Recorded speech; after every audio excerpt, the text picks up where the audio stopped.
नमस्कार दोस्तों, आज हम पढ़ेंगे दोस्तों मो अनुस्वार संधि।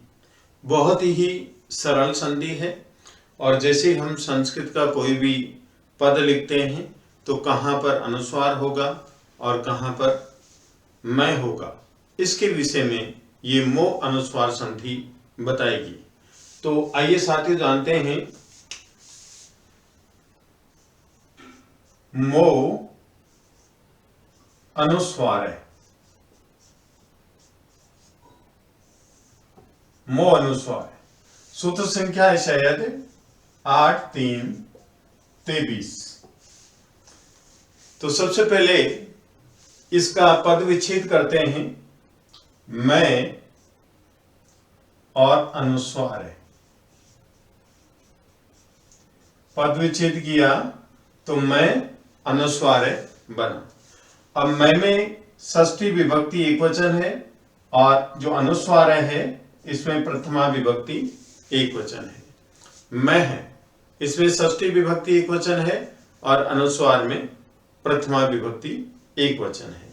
वृत्ति जानते हैं मांतस्य मा अंतस्य पदस्यानुस्वारो हलि, पदस्यानुस्वारो हलि। ठीक है, अब इसका भी पद विच्छेद करते हैं। मैं अंतस्य, मैं अंतस्य पदस्य अनुस्वार और हल। हली सप्तमी विभक्ति एकवचन है। कौन सी विभक्ति? सप्तमी एकवचन हली। मैं अंतस्य पदस्य, अंतिम पद का मैं हूं, अर्थात पद का अंतिम वर्ण मैं हूं। पदांत, यहां पर पद होना चाहिए, अपदांत नहीं होना चाहिए। पद का अंतिम वर्ण मैं हो और उसके बाद में हल हो। कैसे संधि होगी? ये मैं और इसके बाद में हल हो। हल का मतलब व्यंजन वर्ण हो। हल का मतलब व्यंजन वर्ण हो, कोई भी। मैं के बाद में कोई भी व्यंजन वर्ण हो तो इस मैं के स्थान पर अनुस्वार हो जाता है। मैं कैसा होना चाहिए? पदांत। मैं कैसा होना चाहिए? पदांत होना चाहिए। और इसके बाद में हल हो तो मैं के स्थान पर अनुस्वार हो जाता है। जैसे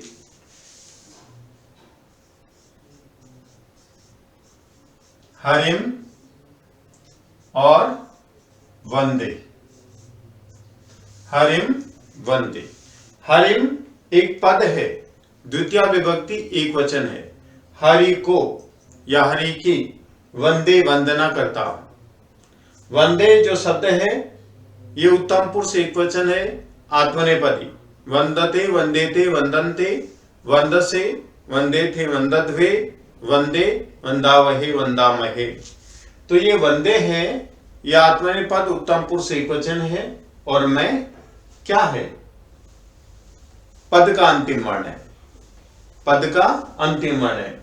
हमारी संधि का नियम क्या है कि पदांत में हो, ये पदांत में है, अंतिम वर्ण में है और इसके बाद में हल हो तो वह हल है, व्यंजन वर्ण है।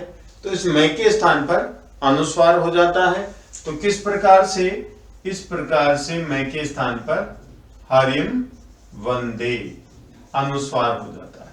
हरिम वंदे हो जाता है। ठीक है, नेक्स्ट उदाहरण देखिए। जैसे यहां पर एक सेंटेंस लिखता हूं, रामः पाठम और पठति। पाठम पठति।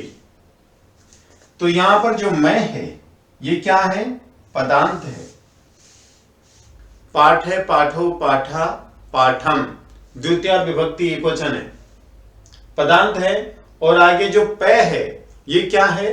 हल है। तो इस मैं के स्थान पर क्या हो जाएगा? अनुस्वार हो जाएगा। हम कैसे लिखेंगे? इस प्रकार, पाठम पठति, और यहां पर राम है, राम है पाठम पठति, वाक्य बना। नेक्स्ट है जैसे गम और यते,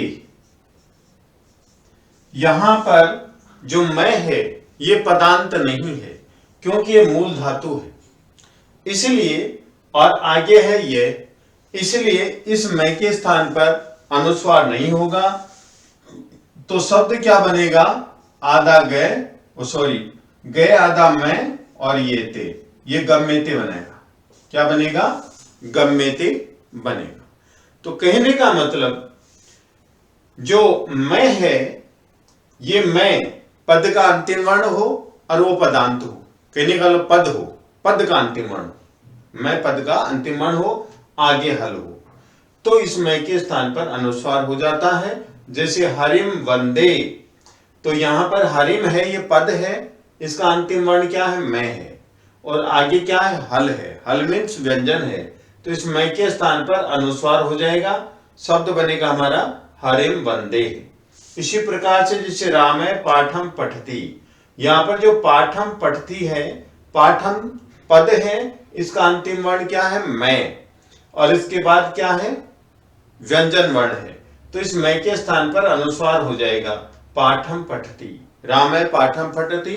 इसी प्रकार से अहम पठामि, यहां पर जो अहम है ये पद है, इसका अंतिम वर्ण मैं है, तो इस मैं के स्थान पर अनुस्वार हो जाएगा क्योंकि मैं के आगे हल है, हल मीन्स व्यंजन वर्ण है।